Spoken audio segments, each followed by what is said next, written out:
Lourdes Chica, Don Bell, love pa rin ang isa't isa pero maghihiwalay pa rin. Madaming nakahilirang project ang Don Bell.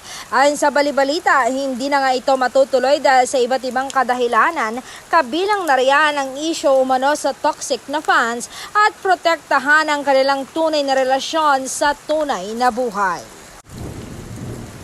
Pero ang chika, hindi man matutuloy ang mga project, very much together pa rin daw sina Donnie Pangilinan at Bel Mariano, meaning hindi pa sila tuluyang maghihiwalay sa kabila ng pansamantalang paghihiwalay muna nila as a love team. Pero matutuloy pa rin daw ang mga napurnadang mga project sa pagbabalik nila. Ayon sa isang source, mahal na mahal pa rin naman daw nina Donnie Pangilinan at Bel Mariano ang isa't isa.